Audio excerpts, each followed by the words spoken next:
नमस्कार साथियों, स्वागत है आप सभी का आपके अपने प्लेटफॉर्म जहां पे हम एसएससी जीडी की प्रैक्टिस क्लास कर रहे हैं। ठीक है, अपने जो प्रैक्टिस है उसको हम कर रहे हैं। अब तक हमने अपने एसएससी जीडी के लिए क्लासेस की थी, उसमें पढ़ा था। ठीक है, अपने जितने भी डाउट्स थे, अपने जितने कॉन्सेप्ट्स थे वो सब क्लियर किए थे। अब हम क्या कर रहे हैं, अपनी प्रैक्टिस कर रहे हैं, जिससे हमें अपने स्कोर का पता चलेगा कि हमारी तैयारी कितनी हो चुकी है या फिर हम किस तरह का अपने एग्जाम के अंदर परफॉर्म करने जा रहे हैं। ठीक है, आज की हमारी सेकंड क्लास रहने वाली है। ठीक है, हिंदी की क्लास होगी और इसमें जनरल स्टडीज का पेज खुला हुआ है। ये जनरल स्टडीज नहीं होगा, ये हिंदी की क्लास होगी आज की, हिंदी। ठीक है, हिंदी की क्लास है आज की। ठीक, चलिए स्टार्ट करते हैं। सबसे पहला क्वेश्चन है, निम्नलिखित में से कौन से सजातीय स्वर नहीं है? कौन से वो हैं जो सजातीय स्वर नहीं? सजातीय का अर्थ क्या है? एक ही जाति के स्वर। ठीक है, स्वर के बारे में हम पहले भी पढ़ चुके हैं। अब सजातीय स्वर होते क्या है? सजातीय स्वर वे स्वर होते हैं जो एक ही जाति के। ठीक है, जैसे कि स्वर कितने थे हमारे? 11 थे। ठीक है, कितने स्वर है हमारे? 11 स्वर है। ठीक है, और उसमें से हमने दो में इनको डिवाइड किया हुआ है। ठीक है, सजातीय और विजातीय। ठीक, सजातीय और विजातीय में क्या डिफरेंस? विजातीय स्वर सबसे पहले जानते हैं, सब विजातीय स्वर होते हैं हमारे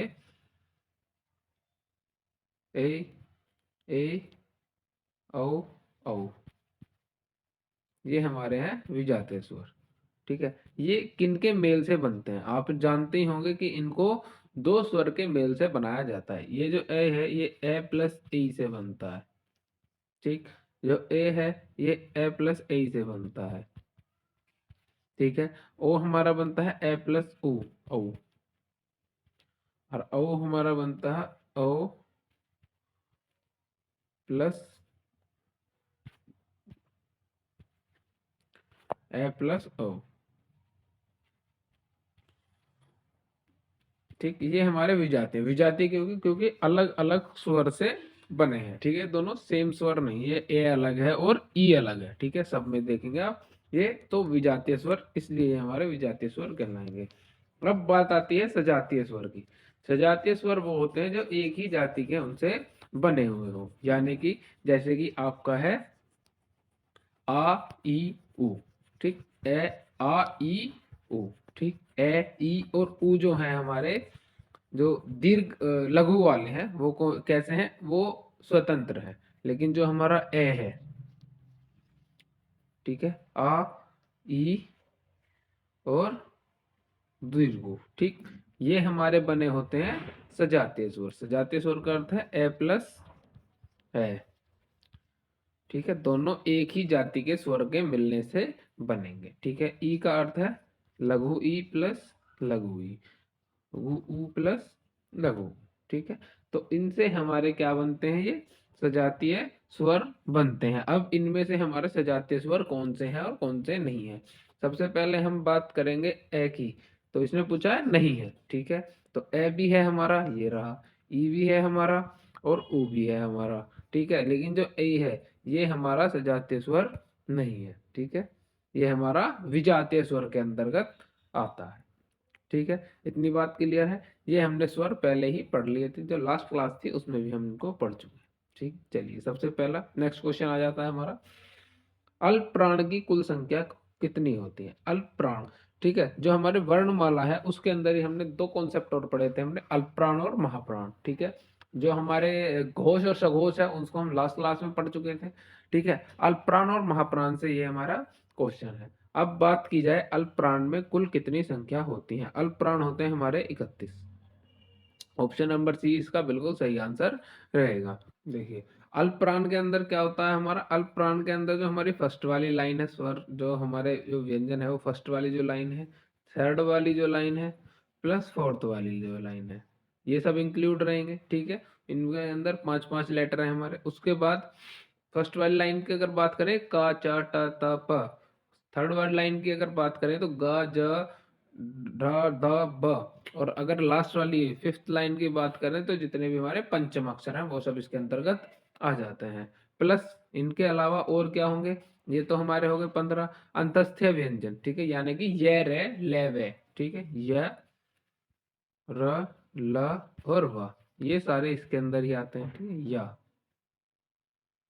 ठीक है। नेक्स्ट, और जितने भी आपके स्वर हैं, सभी स्वर, जितने भी आपके स्वर हैं वो सब इसके अंतर्गत आएंगे, और एक उच्छिष्ट के अंदर आएगा अड़ा, ठीक है, अड़ा, ठीक है। तो ये हमारे होते हैं कुल 31, ठीक। इसके अलावा एक होता है हमारा महाप्राण, उसकी संख्या कितनी होंगी, 15 होंगी, ठीक है, कितनी होंगी, 15, ये किसकी होंगी, महाप्राण की संख्या होती है हमारी 15, ठीक। इसके अंदर आती है सेकंड लाइन, यानी कि ख, छ, ट, थ और फ, फोर्थ लाइन जिसमें है हमारा घ, झ, ढ, ध और ना, ठीक, ये हमारी है फोर्थ लाइन। इसके अलावा जो हमारा एक उच्चिप्त है ढ, और ऊष्म व्यंजन यानी कि श, श, श और ह, ठीक, ये हमारे कुल होते हैं 15, कौन से, महाप्राण। अल्प प्राण की जब भी आपसे संख्या पूछे तो ये फर्स्ट वाला जो लेटर है अल्प का, ये जो हमारा अल्प का फर्स्ट लेटर है, इस ये किस की फॉर्म में है, ये फॉर्म में है, बीच में इसमें डंडा नहीं लगाया हमने, तो ये हमारा कितना हो गया, 31 हो गया। तो इससे आपको हमेशा ये याद रहेगा, ठीक है। चलिए, नेक्स्ट है, निम्न में से संयुक्त व्यंजन कौन सा है, संयुक्त व्यंजन इनमें से कौन सा है। हमने अभी सबसे स्टार्टिंग में पढ़े थे, जो हमने इनका वर्गीकरण किया था वर्णों का, 11 स्वर, 33 व्यंजन, ठीक है, 2 अयोगवा, 4 संयुक्त व्यंजन, इस तरह से हमने इनका क्या किया था, वर्गीकरण किया था, ठीक है। तो इसमें ही अब हमें बताना है कि संयुक्त व्यंजन कौन सा है, क्या क है, ख है, त्र है या च है। संयुक्त व्यंजन का अर्थ क्या है, जो दो व्यंजनों से मिलकर बना हो उसको हम बोलेंगे संयुक्त व्यंजन। तो वो हमारा ऑप्शन नंबर कौन सा हो जाएगा, ऑप्शन नंबर सी हमारा बिल्कुल सही आंसर हो जाएगा, ठीक है। चलिए, अगर बात की जाए किस तरह से वर्गीकरण था, भाई देखो सबसे पहले हमने क्या करे थे, हमारे 11 जो थे वो स्वर थे, इसके साथ में भाई 52 हमारे कितने होते हैं, वर्ण होते हैं, 52, ठीक है, उसमें 11 हमारे स्वर हो गए, 33 हमारे क्या होते हैं, 33 हमारे इसमें व्यंजन हो गए, दो हमारे इसके अंदर अयोगवा हो गए, ठीक है, अयोगवा, ठीक है, जिसमें विसर्ग वाला और अना आता है, ठीक है। इसके साथ प्लस हमारे 4 हो गए संयुक्त व्यंजन। संयुक्त व्यंजन के बारे में ही इसने पूछा है, संयुक्त व्यंजन कौन कौन से थे, कशा, त्रा, ज्या और श्रा, ठीक है, ये हमारे संयुक्त व्यंजन होते हैं, ठीक है। त्रा एक हमारा लिखा ही हुआ है, एक होता है हमारा कशा, ज्या और श्रा, ठीक, ये हमारे होते हैं संयुक्त व्यंजन। और इसके अलावा हमारे दो होते हैं उच्छिष्ट, अड़ा और अढ़ा, ठीक है, दो हमारे होंगे उच्छिष्ट, ठीक। इस तरह से हमारे पूरे 52 वर्ण जो है कंप्लीट होते हैं। तो इसने केवल यही पूछा है संयुक्त व्यंजन कौन सा है, ये हमारा का संयुक्त व्यंजन नहीं है, ये भी नहीं है, ये भी नहीं है, तो ऑप्शन नंबर सी ही बिल्कुल इसका सही आंसर हो जाएगा, ठीक है। इस बात को आप ध्यान रखेंगे। इसके साथ साथ हमने देखो एक क्वेश्चन था, इसके अलावा हमने स्वरों का भी पढ़ा, इसमें व्यंजन का भी पढ़ा, 33 होते हैं, दो हमने क्या पढ़ लिए, हमारे अयोगवा होते हैं, 4 संयुक्त व्यंजन होते हैं, 2 उच्छिष्ट होते हैं। तो इसी एक क्वेश्चन में हमारे कम से कम 4-5 क्वेश्चन जो है इंक्लूड हो गए हैं, ठीक है। तो इसी तरह से हमें प्रैक्टिस करते हुए आगे बढ़ते जाना है। चलिए, नेक्स्ट क्वेश्चन आ जाता है हमारा, निम्नलिखित में से भाववाचक संज्ञा का उदाहरण नहीं है। भाव से आप क्या समझते हैं, जो आपके इमोशन होते हैं, ठीक है, वो आपके क्या है, भाव है, ठीक। तो इसने यही पूछा है कि भाववाचक संज्ञा का उदाहरण नहीं है, दुख, उदासी, प्रेम या मिठाई, कौन सा इसमें भाववाचक का उदाहरण नहीं है। देखो दुख क्या है, एक इमोशन है, उदासी भी इमोशन है, प्रेम भी इमोशन है, लेकिन मिठाई कोई भाव नहीं है, ये एक जाति है, ठीक है, क्योंकि मिठाई की जैसी और मिठाई होती है। अगर इसमें बात की जाए मिठाई का भाव क्या होगा, तो उसका होगा मिठास, ठीक है, इसका भाववाचक हमारा क्या होगा, मिठास होगा, ठीक है। इस बात को ध्यान रखेंगे। इस तरह का क्वेश्चन आपसे कई बार पूछा जाता है, जब भी आप हिंदी में एग्जाम देंगे अपना, कोई भी जो हिंदी का पोर्शन है उसमें आपसे संज्ञा से इस तरह का क्वेश्चन पूछा जाएगा जो आपको कंफ्यूज कर सके। भाई मिठाई का थोड़ा कंफ्यूजन रहता है कि मिठाई भाववाचक संज्ञा है कि जातिवाचक संज्ञा है, तो इसको आप क्लियर रखेंगे अपने माइंड सेट में, ये हमारी जातिवाचक संज्ञा है, ठीक है। मिठाई क्या होती है, जातीय, क्योंकि मिठाई के जैसी और भी मिठाई होती है। भाई मानो रसगुल्ला है, ठीक है, और एक गुलाब जामुन है, भाई दोनों को क्या कहेंगे आप, मिठाई ही तो कहेंगे। या कोई बर्फी है उसको भी मिठाई के अंदर ही रखेंगे, जलेबी है उसको भी मिठाई के अंदर रखेंगे, तो मिठाई क्या हो गई, एक जाति हो गई। ठीक है, तो ऑप्शन नंबर डी ही हमारा बिल्कुल करेक्ट आंसर होगा। ठीक है, चलिए नेक्स्ट क्वेश्चन है, मैं अपने आप चला जाऊंगा कौन सा सर्वनाम है। ठीक है, सर्वनाम हमने अपने पढ़े थे, क्या पढ़े थे, हमने पढ़ा था कि सर्वनाम के भेद कितने होते हैं, 6 भेद होते हैं, 6। ठीक है, कौन कौन से, निश्चयवाचक, अनिश्चयवाचक, संबंधवाचक, प्रश्नवाचक, निजवाचक और पुरुषवाचक। फिर हमने इनके क्या पढ़े थे, 11 मूल शब्द। ठीक है, जैसे कि पुरुषवाचक का था मैं तू, संबंधवाचक का था जो सो, और आपका एक था निश्चयवाचक, उसका है यह वह। ठीक है, निजवाचक का है आप, यानी कि अपने आप की बात की जाए। ठीक है, जिसमें ये आप वाली बात आ गई, तो इसका एग्जाम्पल हमारा क्या हो जाएगा, या किसका उदाहरण है ये, निजवाचक सर्वनाम का ही उदाहरण है। ठीक है, इसके अलावा निजवाचक के अलावा हमारे थे प्रश्नवाचक में कौन और क्या होगा। ठीक है, और अनिश्चयवाचक में होगा कोई और कुछ, जैसे कि दरवाजे पे कोई आया है, कोई कुछ लाया है, जिसमें आपको अनिश्चय हो, पता ना हो कि क्या आया है। ठीक है, इस तरह से आपके क्वेश्चन आपके एग्जाम के अंदर आपको देखने के लिए मिलेंगे। चलिए नेक्स्ट है, निम्न में से क्रिया शब्द नहीं है, इनमें क्रिया शब्द कौन सा नहीं है। पढ़ना क्रिया शब्द नहीं है, भाई देखो पढ़ क्या है, मूल धातु है, इसमें ना हमने जोड़ दिया तो हमारी क्या बन गई है, क्रिया बन गई, बिल्कुल सही बात है। नेक्स्ट है हमारा चढ़, चढ़, इसमें हमने एक मूल धातु जोड़ दी ना, सॉरी ना जोड़ दिया मूल धातु में, तो ये हमारा होगा चढ़ना। देख का साथ हमने लगा दिया ना, तो ये भी हमारा होगा क्रिया। ठीक, चलिए तो हंस जो है ये हमारा क्रिया शब्द नहीं है, यही इसका आंसर होगा। अगर अगर हंस के साथ ना हम जोड़ पाते, या ना जुड़ा होता, हंसना होता, तो ये हमारा क्रिया शब्द हो जाता। ठीक है, लेकिन अभी के लिए डी इसका आंसर है, डी ऑप्शन बिल्कुल करेक्ट है, निम्न में से जो हंस है वो क्रिया शब्द नहीं है। ठीक है, चलिए नेक्स्ट क्वेश्चन, कर्म के आधार पर क्रिया के कितने भेद हैं। ठीक है, क्रिया के भेदों की बात की है कि कर्म के आधार पर क्रिया के कितने भेद माने जाते हैं। ठीक है, तो कर्म के आधार पर कितने माने जाएंगे, 1 2 3 या फिर 4। देखो कर्म के आधार की बात की जाए तो ऑप्शन नंबर बी बिल्कुल सही है, 2 भेद माने जाते हैं। कौन कौन से, अकर्मक क्रिया, और दूसरा आता है हमारा, एक तो हो गया अकर्मक क्रिया, दूसरा होता है सकर्मक क्रिया। ठीक है, अकर्मक और सकर्म।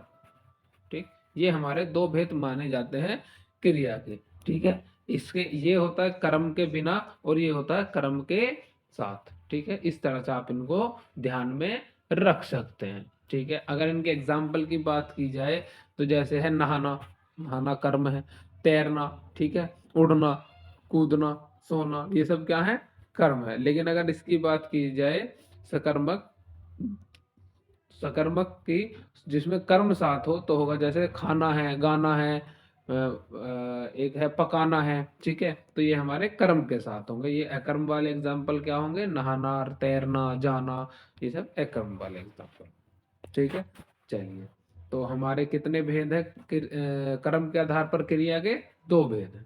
ठीक है, तो आपको भी देखो साथ साथ अपने एक कॉपी पेन लेके हमेशा बैठा करो, मैं आपको हर क्लास में बता रहा हूँ कि आप एक कॉपी और पेन अपने साथ हमेशा एक लेके बैठे, जैसे जैसे क्वेश्चन आता जाए उसका अगर आपको आंसर पता है तो उसके आगे आप ऑप्शन लिख दें कि ए का ये ऑप्शन था, और अगर आपको जब जस्टिफिकेशन मिल जाए, भाई हम साथ साथ आंसर बता रहे हैं, थोड़ा बहुत एक्सप्लेनेशन भी दे रहे हैं, इतना एक्सप्लेनेशन पॉसिबल नहीं है इन प्रैक्टिस क्लासों में कि आपको पूरा ही एक्सप्लेन कर दें। ठीक है, वो एक्सप्लेनेशन वाली क्लासेस पहले हो चुकी हैं जिनके में हमारे पास टाइम था पढ़ाने का।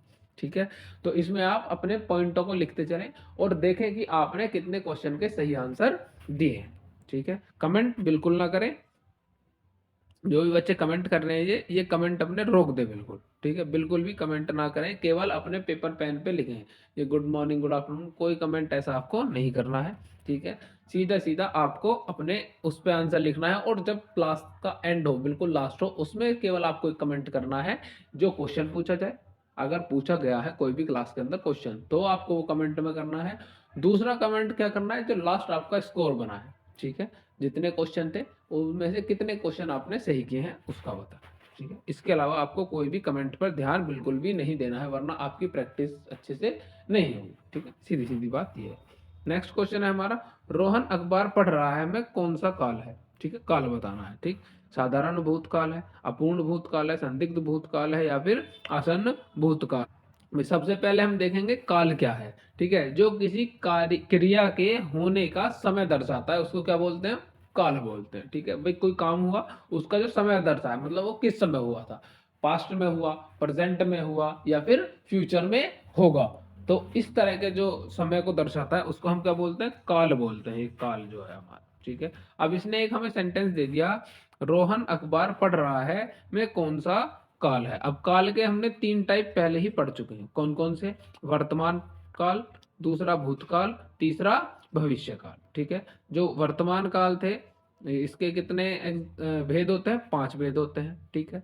भूतकाल के 6 भेद होते हैं, और हमारा जो भविष्य काल है उसके 3 भेद होते हैं। इनके बारे में भी हम पहले क्लासेस में पढ़ चुके हैं, ठीक है। अब हमें बताना है जो रोहन अखबार पढ़ रहा है में कौन सा भूतकाल है, ठीक है। चलिए देखते हैं, तो इसके अंदर कौन सा भूतकाल आएगा इसको हमें बताना है।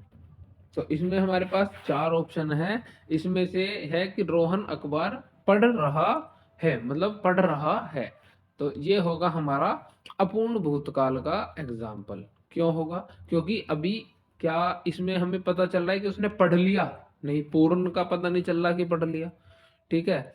या ये बोल रहा हो कि रोहन अखबार पढ़ता है, तो हमें पता चलेगी साधारण वाक्य बोल दिया इसने। लेकिन इसने क्या बोला, पढ़ रहा है। अभी ना तो ये पता है कि ये पढ़ के खत्म कर लिया, या पढ़ ही रहा है अभी, या चल रहा है, ठीक है। तो अपूर्ण वाली स्थिति है इसमें। अगर पूर्ण होता तो उसके अंदर आता कि रोहन अखबार पढ़ चुका है, ठीक है, तब हमारा पूर्ण आता, ठीक है। संदिग्ध में हो जाता जैसे कि रोहन ने अखबार पढ़ा होगा, ठीक है, होगा वाली स्थिति जिसमें संदेह हो, ठीक है। संभाव्य में क्या होगा, शायद रोहन ने अखबार पढ़ा हो, एक संभाव्य वाला एग्जाम्पल आ जाता है, ठीक है। तो इस तरह से आपको ध्यान में रखना है, और अच्छे से अपना जो काल वाला पोर्शन है उसको तैयार करके जाना है, क्योंकि उसमें बीच में से एग्जाम्पल पूछे जाते हैं, ठीक है। आपसे एग्जाम्पल बेस में ही पूछेगा काल से, ठीक है। चलिए, निम्नलिखित शब्दों में स्त्रीलिंग शब्द कौन सा है, इनमें से बताना है कि स्त्रीलिंग शब्द कौन सा है। सोना है, चांदी है, तांबा है, हीरा है। देखो, मेरा सोना, मेरा चांदी होगा, मेरी चांदी होगा, हमने लास्ट क्लास में पढ़ा है ना, ठीक है। सॉरी, मेरा नहीं, जैसे मेरी, मेरी चांदी होगा, बिल्कुल सही है। ये क्या होगा, मेरा सोना, या अच्छा सोना। अच्छी चांदी होगा कि अच्छा, अच्छी चांदी होगा, या अच्छा चांदी होगा, अच्छी चांदी होगा। तो यही हमारा स्त्रीलिंग है, ठीक है। हमने 3 टाइप पढ़े थे ना, कि कैसे हम पता लगा सकते हैं अपने लिंग का। तो तांबा, मेरा तांबा, अच्छा तांबा, ठीक है, तांबा बन रहा है, ये तांबा बन रही है, बन रहा है आएगा ना। तो हीरा, अच्छा हीरा, मेरा हीरा, ठीक है। तो ये सारे क्या है, पुरुषवाचक है, या सॉरी पुल्लिंग है। जो हमारा बी ऑप्शन है चांदी, ये क्या है, स्त्रीलिंग के अंदर आएगा, ठीक है। इस तरह से आपको अपने एग्जाम के अंदर पता लगाना है। अगर आप एकदम से पता नहीं लगा पाते तो उसमें अच्छा, अच्छी, या फिर मेरा या मेरी लगा के आप देख सकते हैं। जो आपको सुटेबल लगेगा वही बिल्कुल उसका सही आंसर होगा, ठीक है। चलिए, नेक्स्ट है, सही वर्तनी वाला शब्द चुनिए जिसकी वर्तनी बिल्कुल सही हो, ठीक है। तो इसमें 4 तरह से आपको आयुष्मान लिखा गया है, इसमें से जो भी सही है उसका आंसर आपको कमेंट में बताना है, ठीक है। इस क्वेश्चन को हम देते हैं, नंबरिंग नहीं है, क्वेश्चन नंबर ए, ठीक है। ए क्वेश्चन है, आपको लिखना है क्वेश्चन नंबर ए का क्या ऑप्शन है, ठीक है। यहाँ पे आपको ऑप्शन लिखना है, ब्रैकेट नहीं लगाने हैं, ब्रैकेट मैंने केवल आपको समझाने भाई, अगर आप मानते हैं कि डी ऑप्शन है तो डी लगा दो। डी है नहीं, मैं पहले ही बता दूं, डी गलत है, ठीक है। कभी आप मानो कि सर ने डी लगा दिया भैया ने, तो हम भी डी लगा देंगे, ठीक है। तो क्वेश्चन ए का क्या आंसर है ये आपको कमेंट में बताना है, ठीक है। चलिए, जिसका भी आंसर सही होगा वही रेगुलर वाली बात हम उसको पिन कर देंगे। चलिए, नेक्स्ट है, आवास में उपसर्ग बताइए। उपसर्ग क्या होता है, उपसर्ग होता है जो किसी भी मूल शब्द के आगे लगाया जाता है, ठीक है। तो इसमें हमारे 4 ऑप्शन है, ए है, वास है तो वास तो होगा ही नहीं क्योंकि ये पीछे का होगा। आ है, आ भी नहीं होगा। आवास कोई शब्द नहीं होता, ठीक है। इस तरह से लिखना, अगर हमने ए ले लिया तो हमें इस तरह से लिखना पड़ेगा, तो ये भी हमारा गलत हो गया, ठीक है। आव, आव अगर हम लिखते हैं आव, तो हमें प्लस में क्या लिखना पड़ेगा, अस, अस, ठीक है। तो ये भी हमारा गलत हो जाएगा, आव भी हमारा कोई अस कोई शब्द नहीं होता। तो आ हमारा बिल्कुल सही आंसर है ऑप्शन ए। और वास का मतलब क्या होता है, जब हम वास करते हैं, रहते हैं, ठीक है, रहना एक तरह से, ठीक है। तो ऑप्शन नंबर ए इसका बिल्कुल सही आंसर होगा, ठीक है। चलिए नेक्स्ट क्वेश्चन है, मैं अमर के लिए चाय बना रहा हूं, में कौन सा कारक है, ठीक है। कारक वाला चैप्टर है, इसके अंदर हमने पढ़े थे कर्ता ने कर्म को करण से संप्रदान के लिए, ठीक है। इस तरह के जो वो शब्दावली थी वो हमने इनके पढ़े थे, जो मूल शब्द इनके अंदर आते हैं। तो इसने पूछा है कि मैं अमर के लिए चाय बना रहा हूँ, तो इसके अंदर कौन सा कारक आएगा, संप्रदान कारक होगा, करण कारक होगा, कर्ता कारक होगा, या फिर कर्म कारक होगा। तो इसमें जैसे ही हम अपना क्वेश्चन पढ़ेंगे तो हमें दिखेगा के लिए, ठीक है। हमको क्या दिखेगा, एक के लिए, कि मैं अमर के लिए चाय बना रहा हूँ, ठीक है। किसके लिए चाय बना रहा है, अमर के लिए। और के लिए किसके लिए डिनोट करता है, ऑप्शन नंबर वे संप्रदान कारक, ठीक है। संप्रदान कारक के लिए क्या होता है हमारा, के लिए, ठीक। करण के लिए क्या होता है, से, ठीक है। इन सबको हम पहले ही करता, ठीक है, ने, को, ये होगा हमारा को, कर्म को, ठीक है। तो ये शब्द हमारे बिल्कुल याद होने चाहिए, इनसे हमें बहुत आसानी हो जाएगी अपने क्वेश्चन को सॉल्व करने के लिए। लेकिन कोई कोई क्वेश्चन कॉम्प्लिकेटेड आ जाता है, ठीक है, जिसमें से होगा या को होगा, ठीक है, जैसे कि जिनके अलग अलग मतलब होते हैं, उसका आंसर भी हमें थोड़ा ध्यान से देना होगी, उसका मतलब क्या है, ठीक है। उसमें हमको उसका अर्थ निकालना होता है, ठीक है। वो अलगाव की बात कर रहा है या फिर जुड़ाव की बात कर रहा है, ठीक है। चलिए नेक्स्ट है, निम्न में से संकर शब्द नहीं है, संकर शब्द नहीं है। संकर शब्द क्या होते हैं भाई, जैसे रेलगाड़ी है, तो रेल में एक शब्द हो गया इंग्लिश का और एक शब्द हो गया हमारा हिंदी का, ठीक है। तो वो कैसे होंगे, हमारे संकर शब्द होंगे, ठीक है, जिसमें दो भाषा के शब्द हो, ठीक है। जैसे कि रेलगाड़ी है, रेलगाड़ी में जो रेल की अगर बात की जाए तो ये अंग्रेजी का शब्द है। गाड़ी की बात की जाए तो ये किसका शब्द होगा, हमारा हिंदी भाषा का शब्द होगा, ठीक है। तो इसने पूछा है कि संकर शब्द नहीं होना चाहिए। अगला जो है, अगला है हमारा टिकट घर। टिकट में घर में वन वन नहीं है, घर है, टिकट घर, ठीक है। टिकट घर की अगर बात की जाए तो टिकट जो है अंग्रेजी शब्द है और घर इसका हिंदी शब्द हो जाएगा, ठीक है।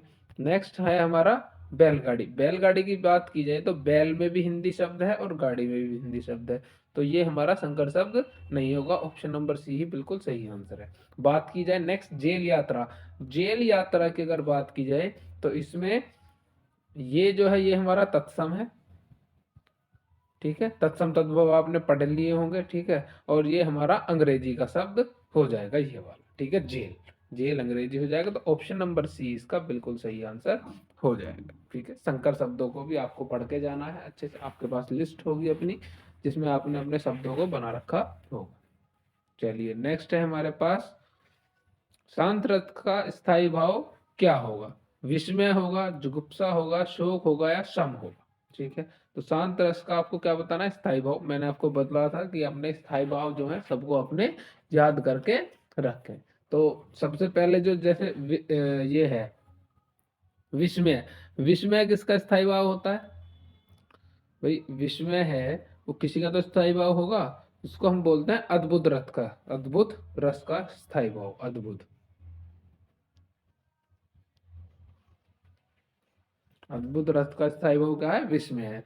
फिर है हमारा जुगुप्सा, अगर जुगुप्सा की बात की जाए तो ये हमारा एक घृणा टाइप में भी होता है, तो ये किसका होता है, विवित्सा रस, विवित्सा रस, ठीक है। नेक्स्ट है शोक, शोक हमारा होता है करुण रस का, करुण रस, ठीक, करुण रस का। और बात आई ऑप्शन नंबर डी, तो यही हमारा सही आंसर हो जाएगा। शांत रस का जो स्थायी भाव होगा वो क्या होगा, शम होगा, ठीक है, इनको सबको आप नोट करते चलें, जो चीज़ आपके काम की है या आपने नहीं सीखी है उसको नोट करें, जो आपको आती है जिसके उत्तर आपने सही दिए हैं उनका केवल ऑप्शन लिख लें, बाकी इनका रिवीजन आपका अच्छे से हो जाएगा। ठीक है, नेक्स्ट आ जाता है हमारा सजीव। ये संजीव नहीं है, सजीव है। सजीव शब्द का विलोम शब्द आपको बताना है क्या होगा। मृत होगा, जीव होगा, जीवन होगा, जन्म होगा। जीव, जीवन, जन्म क्या होंगे, इसके पर्यायवाची होंगे एक तरह से। ठीक है, और लेकिन जो मृत है ये इसका विलोम शब्द हो जाएगा।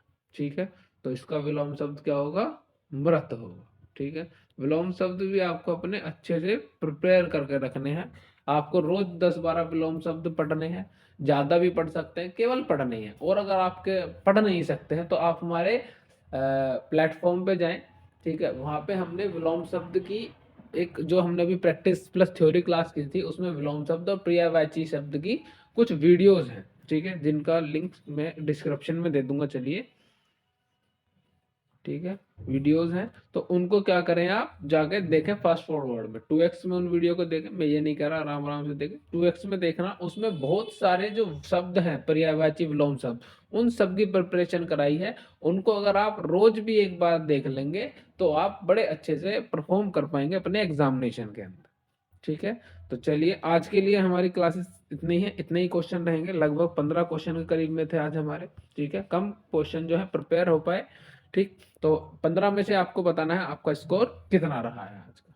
ठीक है, तो मिलते हैं आपसे नेक्स्ट क्लास में। तब तक के लिए अपनी प्रिपरेशन को करते रहिए अच्छे से, और इन वीडियो को जरूर जाके देख लें एक बार, ताकि आपकी प्रिपरेशन जो है वो बेहतरीन हो जाए। ठीक है, और आप अपने एग्जाम के अंदर बेहतर परफॉर्म कर पाए, क्योंकि विलोम शब्द और पर्यायवाची से निश्चित है कि क्वेश्चन पूछे ही पूछे जाते, चाहे आपसे एक क्वेश्चन पूछे दोनों में से, लेकिन पूछा अवश्य जाएगा। तो आप अगर उनको रोज एक बार देख लेंगे तो उसमें मैक्सिमम जो शब्द हैं जो एग्जामिनेशन के अंदर पूछे जाते हैं उनकी प्रिपरेशन पूरी कराई हुई है। ठीक है, उसको फास्ट फॉरवर्ड करें। ज़्यादा बड़ी क्लासेस नहीं है, केवल 20 से 25 मिनट की क्लास होंगी, फास्ट फॉरवर्ड करके केवल 10 मिनट हो जाएंगे। ठीक है, तो डेली के 10 मिनट की 4-5 वीडियो हैं, अगर आप देख लेंगे, आधा घंटा लगा देंगे उनके पीछे, तो आपका कोई नुकसान नहीं, बेनिफिट ही होगा वापस। ठीक है, तो इस चीज़ का ध्यान रखें और अपनी प्रिपरेशन को अच्छे से करते रहें। धन्यवाद।